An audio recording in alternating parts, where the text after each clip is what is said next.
Hey, it's Bill, and you're tuned into the Pennsylvania Rock Show featuring the best rock and metal that Pennsylvania has to offer right here on PARockShow.com, megarockradio.net, and 107.1 KFGD, St. Louis, Missouri. oldiesxl.com and Philadelphia.com. This is going to be a good show. Philadelphia, Pennsylvania. xrpradio.co.uk, who just finished up 80 straight hours of live radio as we're beginning this show. They are in Scotland. And on the beaches of San Diego, California, we have rootaroораdio.com. And then right here in the thriving metropolis of Leechburg, Pennsylvania, buildascene.com/radio. This is episode number 646 of the Pennsylvania Rock Show. With me tonight are John Vento and Joe. Joe, I should have asked you how to say your last name. Wodarek. Wodarek. Yes. And these two gentlemen are here to talk about an album and concert that are about to happen. It is a Very Yinzer Christmas. And if you are not from the Pittsburgh area, you may not know what a Yinzer is. But you may be looking at three of them.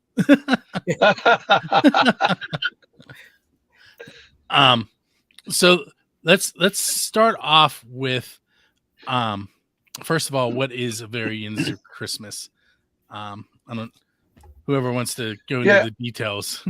I'm gonna let Joe get things started, because really it was his concept, and then he can tell you how I got involved with it. So Joe, give you the history. Hit it, Joe.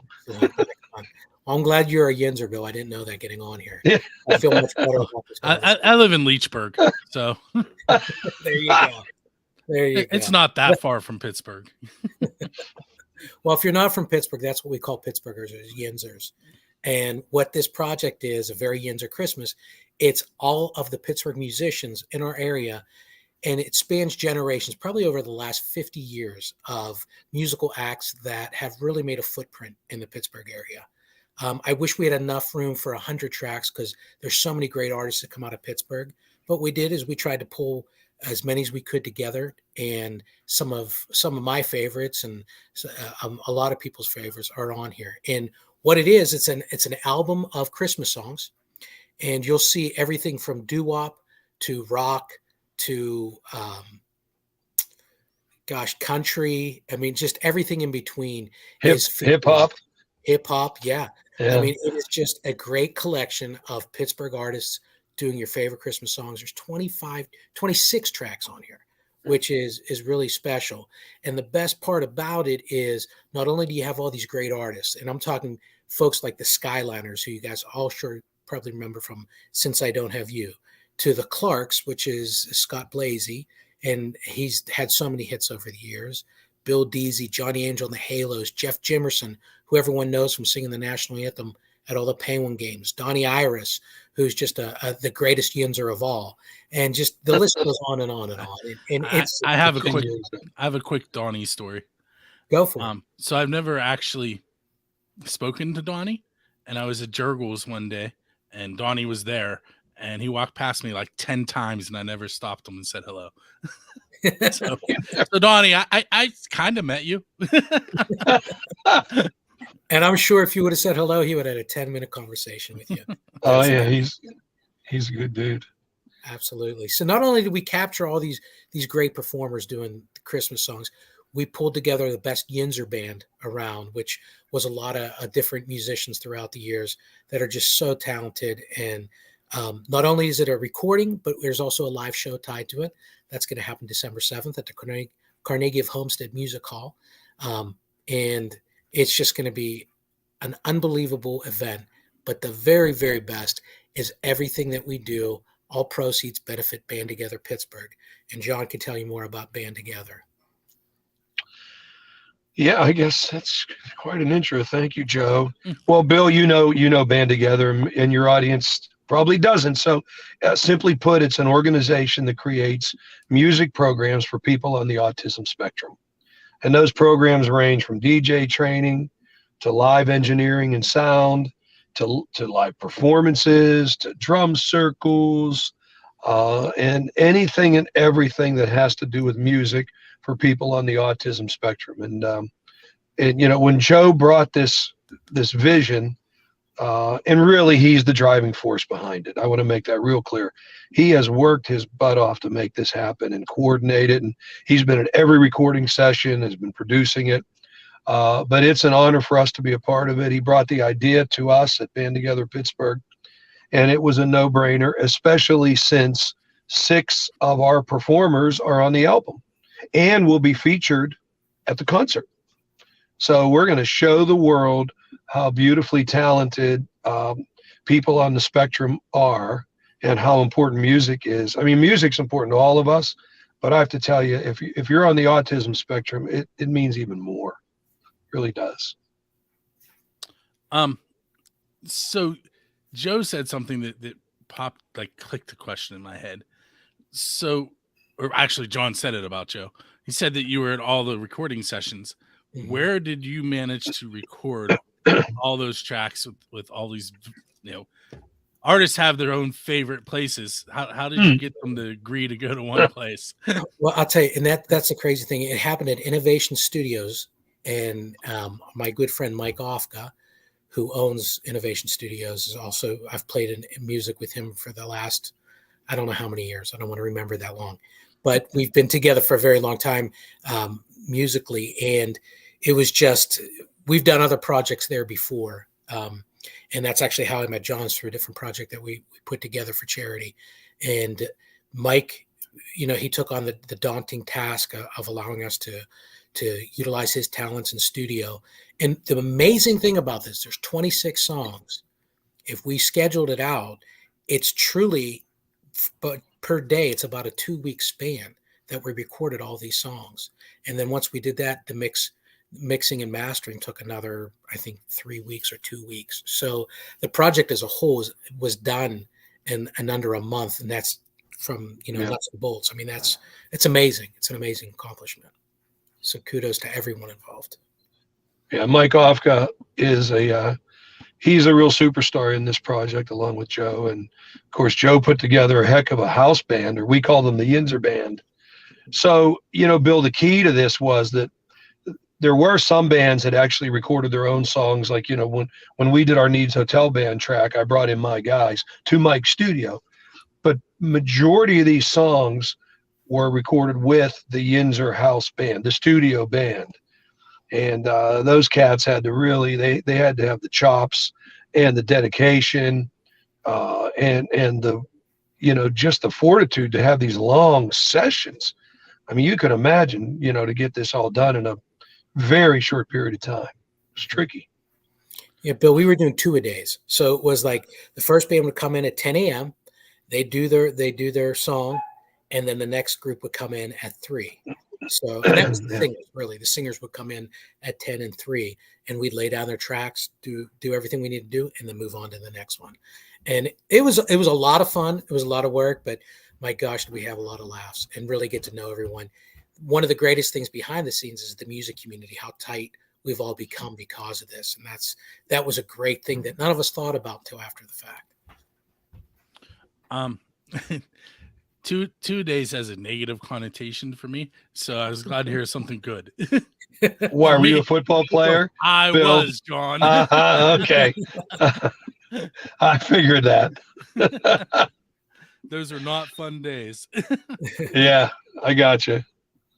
Musically, it was fun. I think I would prefer to be involved in recording music for twice a day instead of practicing twice a day. Yeah. Well, these were, and you know this, Bill, because you've been in this game a long time, as Joe and I have. You know, a lot of people don't realize how much work, or we call it grinding, you know, to create music in the studio. I heard an interesting interview the other day when Springsteen was recently interviewed on Howard Stern, and they were talking about that famous sax solo, you know, that Clarence Clemens did in Jungle Land. And the legend has it was a 16-hour session. And Howard Stern said, well, how do you get a guy to grind for 16 hours with very few breaks?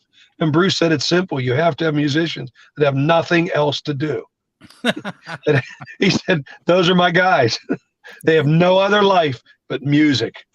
And really, I think during this 3-week period, the guys that Joe assembled had no other life except this project. Right, Joe? Oh, my God. It was that simple. Yeah. But, the amazing part is the band itself. You had guys like Rick Witkowski, who everyone knows from his days with D.E. Taylor. He's recorded. So I had 4 studio owners in the band. So Ricky owns his own place called Studio L. Mike Ofka owns his place, Innovation Studios. I had Jamie Peck, who owns his studio, Peck Productions, and then Dan Bozak, Aardvark Studios. So you had 4 big hitters in the band. Plus we had horn sections, backup singers. I mean, you name it. We put out all the stops to make this the best it could possibly be. And having that kind of talent in one room and watching them interact, and even the respect that went back and forth, because if you do music and you know music, whether you're a novice or you're highly experienced, you sit there and you have a thought in your mind and you so badly want it heard, and you have to pick and choose your battles and when to say it. These guys, it was like they were all on the same page, and it was just a beautiful experience. So the songs really speak for themselves, how well they did. So how many people total were involved in this project? Oh, well, how about the camera people every day at the studio? Got to throw them in, right? Yeah. The band, Moondog came down. The band had what, about 10 musicians? Well, yeah, we had 2, Matt Branty on guitar and Mike on guitar, Ricky on guitar, Dan Bozak on bass, Greg McEltrout on drums, and another drummer. Yeah, the other drummer. Larry Schotter on drums. Yeah. The Kerrs, Eric Kerr and Marlene Kerr and Julie Walsh on backup vocals, the Soulville Horns on the horn section. We're fast approaching 40 people. And that's just the musicians. Those are the musicians, singers and players. Right. Yeah. And then some brought their own bands, like John brought the Needs Hotel band in. So Johnny Angel came in with his band. Right. Yeah. And it's an amazing, and then not just that, but then the mastering person and mixing. And so we probably, I've never thought that's a great question, Bill. I would say easily 100 people in the production of the recording, without a doubt. With all the different bands and all their players. Oh, yeah. Yeah, it's easily 100. And all of those people were dedicated to raising the money for Band Together. Yeah. Which is absolutely. We did compensate the studio, and obviously the studio work and the mastering, but all those bands and singers, none of them were compensated. So it was wonderful. And that's something I've said since day one, that and Joe doesn't know this. I don't know how to play anything. Nothing. Well, neither do I. So that's why you and I get along so well. But the scene, when I started out doing websites for bands, and it has morphed into, I do pretty much everything media wise. I do concert photography, promotional photography, websites, EPKs, podcasting, radio. Love it. So everything that's everything that doesn't include playing, I can do. But what I've always loved about this scene is the willingness of the artists to help raise money for a good cause. And that was what I was trying to point out. And it's constant. If we are blessed, aren't we, in this community, guys? Absolutely. We have a lot of really, not beyond the talent, and Bill, I was a late bloomer to this thing too. Joe's been performing since he was a teenager, but when I started working with Buddy Hall, and he would bring in guys like Reb Beach and Kenny Blake and Tommy Bellin and Pete Hewlett and Joe Monroe, who just toured the world with the Rolling Stones. They were the finest musicians and the nicest people. I found that those great talented guys are so much easier to work with. And sometimes people that think they're fantastic are the biggest jerks, So that's the experience we had. Am I right, Joe? Everybody was wonderful. Everyone was great. And it is, we would have never been able to lift this off the ground without the support of Band Together. But it just, everyone really brought their A game and did the best work possible. And, they also have to agree to rehearsals and come into a live show. And that's, that's a lot to ask, and they're all on board. I mean, it's just a great project. Let's talk a little bit about that live show. You said it was December 7th. Mm-hmm. At the historic Carnegie. What is the official name? I call it the Carnegie Music Hall. But Joe, is it the library at Carnegie Homestead? Carnegie of Homestead Music Library. Okay, Carnegie of Homestead Music Library. Okay. There you go, Bill. I'm sorry, Carnegie of Homestead Music Hall. That's Music Hall. Okay. Yeah. I was going to say. Yeah, library didn't work. That's all right. So if I remember correctly, tickets are $20 in advance and $30 at the door, correct? There won't be any door. We are just about sold out. All right, so thanks to the support of 3WS Radio, the Christmas station here in Pittsburgh, 94.5 FM. How'd that sound? It sounded good. It sounded like you did that before. Thanks.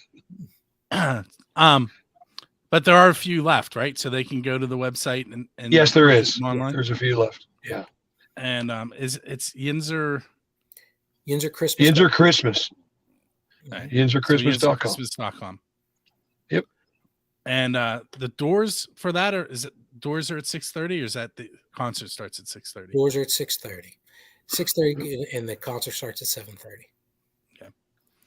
All right, so now we're gonna move into some of those questions that John knows is coming, and he's patiently waiting Joe to hear them.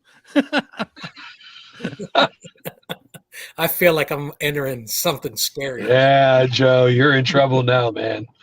All right, so I'm going to start out with a question that's fairly new, so John probably hasn't heard this one, but it's not a hard one. What is the best pizza that you've had because you're a musician? So either in the studio, on your way to a gig, at a gig, on your way home from a gig, best pizza you've ever had in those type of scenarios. Joe, you get to go first. Okay, so it's double-edged because it was always my favorite, but it became our stopping place.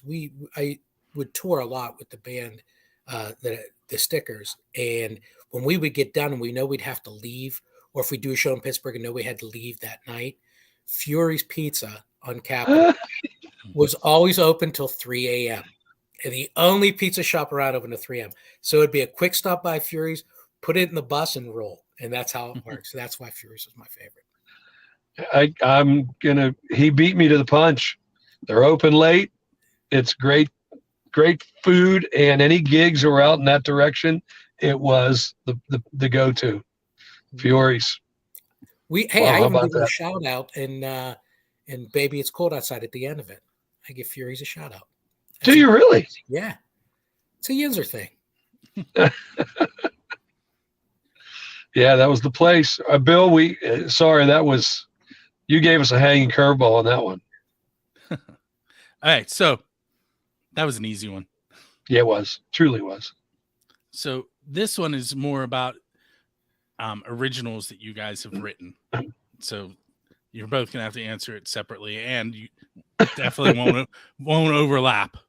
We won't. So there's an apocalyptic event, and it wipes out the majority of the humans on Earth. So there's a handful of humans left, and all but one song from every band. So I need to know a song that you've written that would help repopulate the Earth, and you can read into that however you would like. Oh man. I don't know whether to put on my Marvin Gaye hat or to put on my let's all love one another hat here. Wow. But it's one of our songs, right? It's one of the one that you've written or been a part of writing. Okay. Or performing. Well, while he's thinking, I don't write many love songs. And the Needs Hotel Band has really a great original called I Love You. What a original title. But the composition is very, very original, and it has a beautiful sax line, and it's sensual, and it would help populate the planet. I'm confident of that. Not quite, a Marvin Gaye thing, but maybe a close second. So it'll be called by the Needs Hotel Band, I Love You. I'll take mine in a completely different direction. So I have a song. It's called, I'm going between two. But you know what? Because this interview is about this, I'll go back to Stand Together. It's a song that I wrote after the Tree of Life tragedy that happened in Pittsburgh. And I had 40 Pittsburgh singers sing on the song. It was a beautiful moment. And that's what I'll go with because it was such an inspirational song. But at the same time, if I wanted to repopulate the world, the few people that would left would be like, that's the guy who wrote it. And I'm like, how you doing?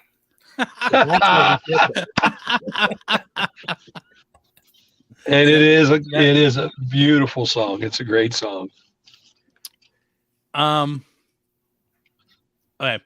So you're leaving a gig and you notice a DeLorean sitting outside with its door open and a flux capacitor in the back seat. Yes. What time are you going to go back to, and what band are you going to hang out with?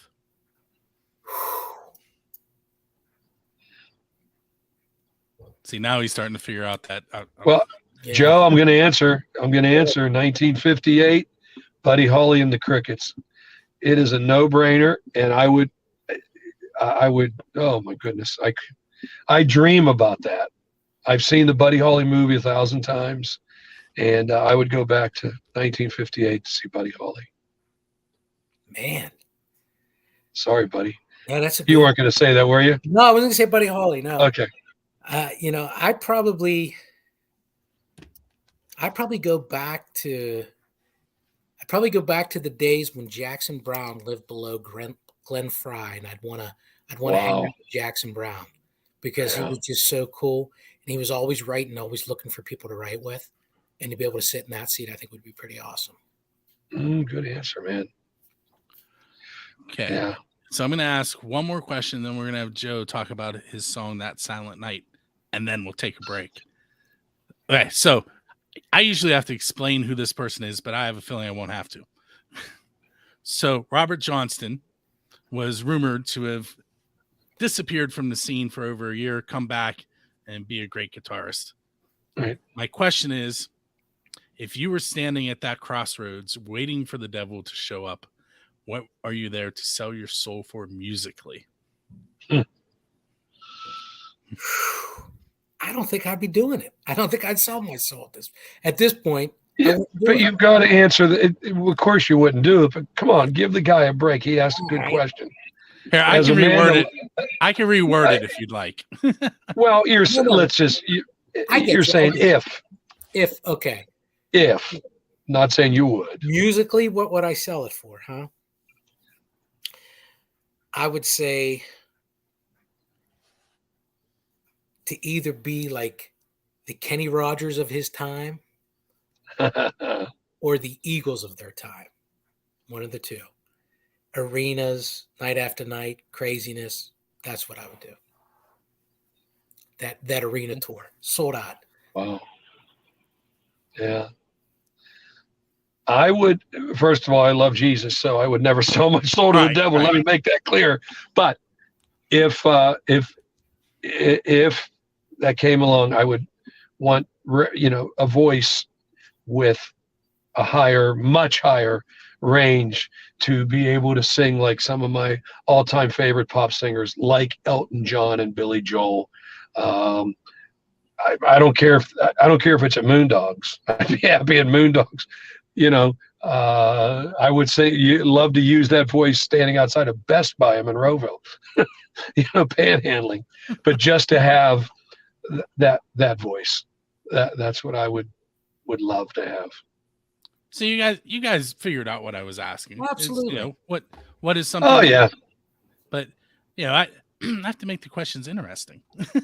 So that Robert Johnson thing. So they claim he disappeared right at the crossroads, and he made a deal with the devil, and came back to be this great blues guitarist. That's the story, right? Yes. That legend has it.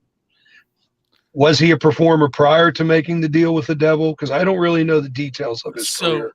supposedly, he would show up at other people's gigs, and when they would take their breaks, he would go up and try and play, and they would chase him out of the bars, because he wasn't any good. Yeah. Um, Yeah. honestly, if you think about even like, he was going for over a year. The man practiced. Sure. He was grinding. Yeah. Yeah. You can get better if you work at it. Absolutely. Yeah. But there's no fun in that question if you do. Right. Yeah. Who wants to think of that? Work. All right, Joe. So this is like an MTV storyteller's moment for you. Okay. So tell me a story about that silent night. That silent night. So originally, every year I would, for a radio station, I'd have to do a Christmas song. And every year it was something different. And then I had a really good friend who, his name is Jay McKnight, who I've played a lot of music with and written a lot with in the past. And he'd always challenge me and say, man, do something that means something. Quit writing songs about Santa Claus. Write something that means something. So I said, all right, man, we'll do that. So we sat down and we wrote the song together. And I've always loved the song. And it was one of those ones, it just tells a great story and just has a good vibe to it and a good feel. But then when we went to do this project, there's so many great singers on it. And one of my favorites of all time is Pete Hewlett. And if you don't know Pete sang with Billy Joel for years. He was his backup singer. If you watch the live at Shea Stadium concert, you'll see Pete and he was sitting there singing all his backup songs. And he's just a tremendous, tremendous talent. Him and Jeff Jimerson. And Jeff is, if you ever watched a Penguin game, he's the guy who sings the national anthem before it all. And Jeff's had a great career as well throughout the music industry. So when it came down to it, I said, I'm going to record this, but I don't want just me to do it. I want to share their voices because they're so wonderful. So the three of us kind of made it a moment that each one of us took a line of the verse and we all sang together on the choruses and just really made it special and delivered the song in a way that the lyrical content talks about how things were and how things are and how we behave. And to have it from three different people, it really drove the message home. So I thought it turned out great. It was beautiful. Okay, so what we're going to do is we're going to take a moment. We're going to listen to that Silent Night off of Very Yinzer Christmas, and we will be right back. For those of you that are actually watching us live right now, you're not going to get to hear the song. You can go to yinzerchristmas.com and make a donation and download it. Or you can wait until Friday when this show airs and you'll be able to hear it on the episode. Otherwise, go download the music. Mm-hmm. All right, so now we're going to come back in as if we just listened to the song, and I'm going to ask you some more fun questions. Okay, Cool. Awesome. Okay. All right, that was That Silent Night off of Very Yinzer Christmas. Don't forget there's a few tickets left, yinzerchristmas.com, for the December 7th show. And as I said before we listened to the song, you can go download the 26 track album at yinzerchristmas.com as well. With me tonight are Joe and John, who are both featured on the album. And if you're just tuning in, you missed us talk about the album. So again, yinzerchristmas.com will fill you in on that. And now I'm going to ask them some more fun questions that Joe's not ready for. John's been on a couple of times. Yeah, but Bill, these are all new questions. So give me a little bit of credit for being on my game tonight, okay? You're kind of like insinuating that you gave me a little warning on these questions, which you did not. I did not, but no. you have an idea of what to expect. I don't. Joe does not. Was that 1958? Buddy Holly and the Crickets. I think he slipped them a note. I don't know. No, he did. All right. So Kiss has played in a bay in Australia to great white sharks, and Metallica has played in Antarctica. What non-standard venue would you like to play at? Wow. But basically, you can pick wherever you want. That's a tricky one there.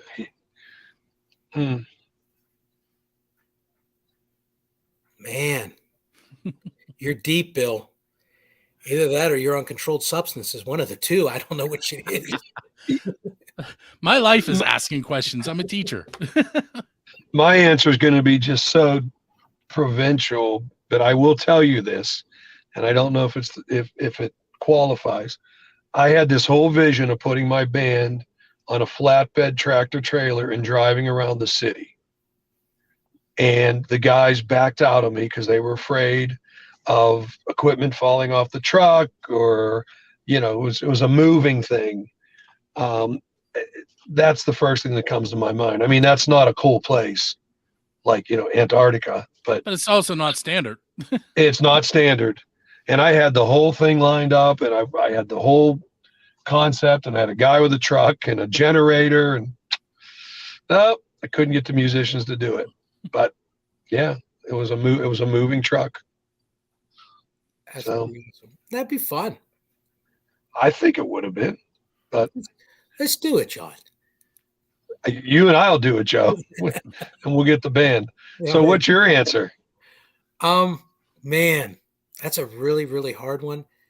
The only thing that I could think of, I've always wanted to play, like, I love being on the water and being on a boat. I've always wanted to play like on a pontoon boat, just in the middle of the lake, and just have a great time doing that. I think that would be incredibly fun.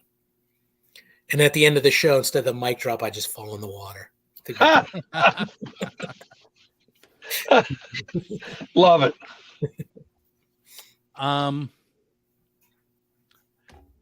What's an embarrassing moment you've had while performing? You don't have enough time for me.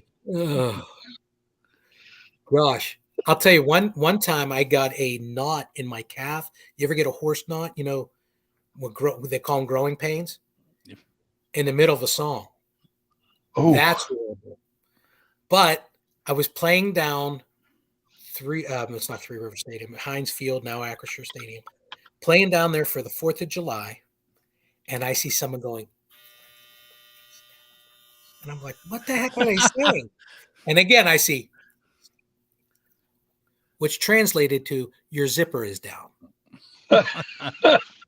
And the guitar player turns to me and goes, dude, your zipper's down. I'm like, turn around and everyone sees you. Zip.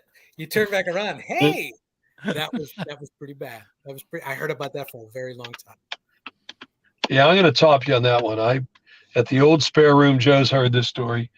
The old spare room, you guys are too young to remember this venue. It was in the North Hills, and it had a staircase, a long staircase that went down.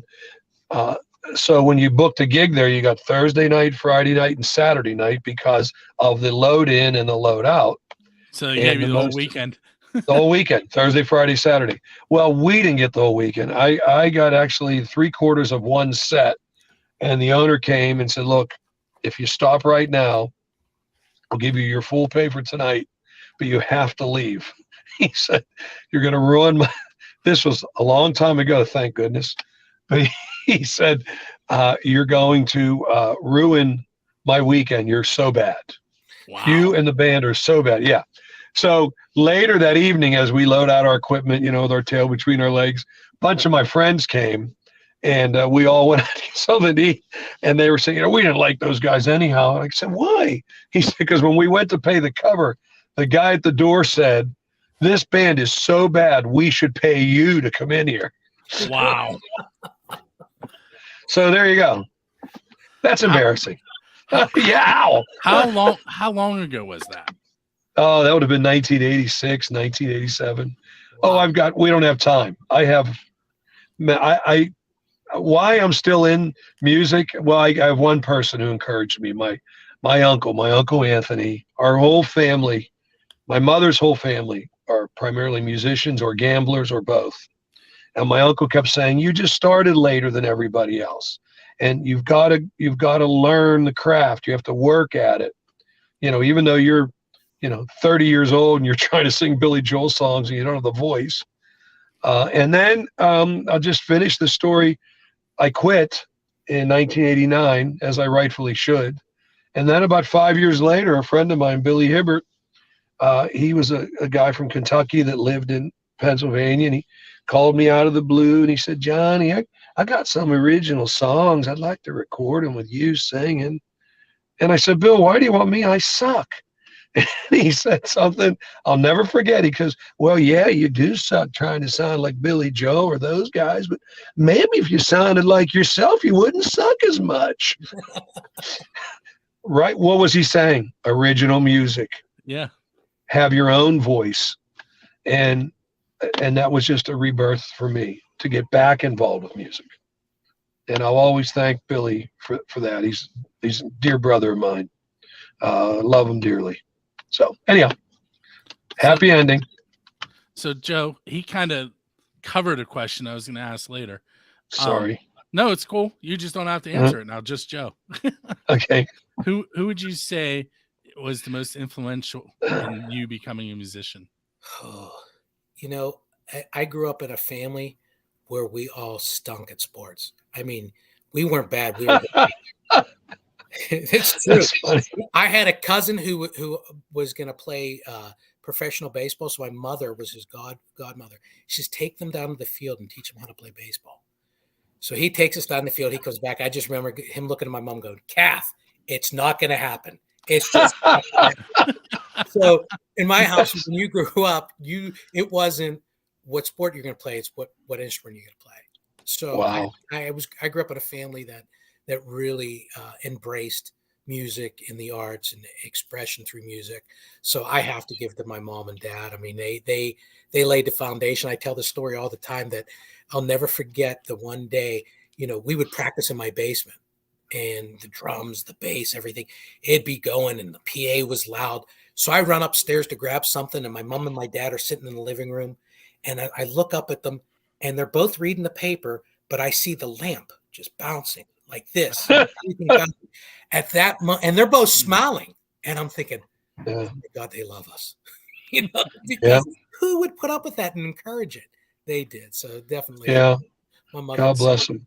Yeah. My brother and I were very much I played in my lifetime. I've played organized soccer, baseball, football, lacrosse, and deck hockey. Wow. Okay. I don't know how to play any instruments. Right. Now, my kids, my son plays the trumpet. He is in the Mon Valley Junior Stage Band, which you have to first be recommended by a music teacher, and then you have to audition. That's and awesome. As a freshman this year, there was in the trumpet section, there were 2 freshmen, and he played the first seat. Well, that's great. Everybody else is older than him. He also is the brass lead at his high school as a freshman. Wow. He is in the Kiski Valley Community Band. He also taught himself how to play the fife. He can play the harmonica. He's taught himself how to play the piano. My daughters play the clarinet and the flute. All 3 of them sing. In fact, they just got home from choir practice. God bless them. So my family is much like Joe's, except I don't really know where it came from because I was the sports guy. Yeah. Your wife. It came from your wife. Well, she was a color guard. She was in the color guard. Does that count? There you go. Well, it's close. Color guard. I think instruments, same thing. I think maybe part of it, like we were still doing live bands here in the living room in the PA Rock Show when Aiden was little. Right. And not once the girls were born, that stopped though. Because Aiden was 26 months old when I had twin daughters. And oh my. So we stopped doing the live thing here in the living room forever. Because we had a 26-month-old and newborn twins. Yeah. But good reason. It's a very good reason. But they've been their whole lives, they've seen me working with local musicians. Yeah. So I'm sure that had a little bit to do with it. Absolutely. More than a little. Yeah. And Bria, who is clearly one of my daughters, is really into the local scene now. She has a favorite band, Black Ridge. I don't know if you guys are familiar with them. Yeah, I'm hearing so much about those guys. I know they just had a big CD release party. They did. I caught the last 4 songs. I didn't get the beginning because I was at my daughter's musical. I had to waited for the musical to end, and then I made the drive from the middle school in Lower Borough to In Stuff Music in 14 minutes. It's Yeah. a 21-minute drive, and Yeah, I spent you 4 were minutes on the bridge. Yeah. So I was moving. Don't tell anybody. Joe, do you know those guys, Black Ridge? I don't, unfortunately. Yeah, look them up. They got their singers dynamic. They're all young, right? I mean, Bill, what do you think? They're all in their 20s, maybe? They're probably 30s. Okay, they're babies to a guy like me, but The I mean, the drummers, singer's got a heck of a voice, and they put on a great show, and it's original music. I guess they're hard rockers, right? I mean, but they got a groove to them. they're kind of it's hard to explain. Like, they're definitely rock, but then they kind of like they have a sax player, they have keyboards. Yeah. Okay. It's kind of funky, it's kind of bluesy, sometimes it's kind of jazzy, but it's rock. Like, Sure. Yeah, they're really original. And they're a lot of fun. They're interactive. They set instruments out on the stage and immediately invite the people that are there to come play along with them. That's how they won Bria over. Bria played the bongos for a set with them. Yeah. That's great. They're fun. And they're, you know, they're again they are constantly raising money in the local scene, which we've been talking about. Right, absolutely. And they just did a cool thing this past week. Have you guys heard of Least of All Records in New York? Right, so this is a cool concept. What they do is bands go up there and they do a live recording of songs, and each one is unique, like it's a single. And while they're playing it, they are directly recording it to vinyl. Oh, wow. So they're doing a live recording direct to vinyl. I've heard about this. Yeah. Yeah. And I've heard about that. And then you can purchase, like, the way you can when you do the order, you can put in the notes what you want them to say, so like you can get a message out to whoever you're buying it for, and then they go into the song, and it's a one-off. There's no other recording like that one. That's cool. That's very cool. And they're the second group in the area that I know that's done it. I wish I could remember the other guy's name off the top of my head. I can't right now. Yeah, I've heard about this. It's neat. That's gonna bother me because I should know who it was. Bill, don't let it bother you, please. All right, so what do we have time wise? I'm gonna hit you guys with one more question and I'll let you go. Okay. And John, you're sitting in the car and it's like 40 degrees out and your heat's not on. How bad is it in there right now? Oh, I'm comfortable. It's cool. I'm good. Okay. Yeah. But thank you, Bill. Thank you for your concern, buddy. You're a good-hearted dude. You're welcome. All right. So by one more question, I mean one more PA Rock Show question and then like two other easy questions. Go for it. All right. So if you were sitting on a bench and your musical idol came and sat down next to you and said, "You can ask me one question," what are you going to ask that person, and who is it? Ooh, that's a big one too, man. Living? Could it be living or dead? You still have a DeLorean, so you can do it whichever way you want. Oh, okay. Okay, then I'm going to just jump right on that. It's Elvis Presley, and I think for me that question would be, when did you know you were changing the world, and what did it feel like? You know, John Lennon said the world was black and white until Elvis Presley came along. You know, at what moment did you know, Elvis, that you were the world had changed and you were the reason? That's my question. Pretty heavy, huh, Joe? Yeah, man. I like Joe's impressed.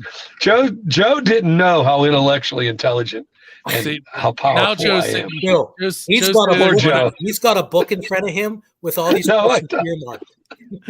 Joe's thinking, well, see, Bill, I have a PhD, as you know, a Penn Hills diploma. So, but go ahead, Joe. Let's see if you can top that one, buddy. I don't think I Go can't ahead. have that one, but Well, just try.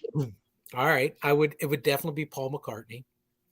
Mm, And I would ask him, I would say to him, you're always the Beatle.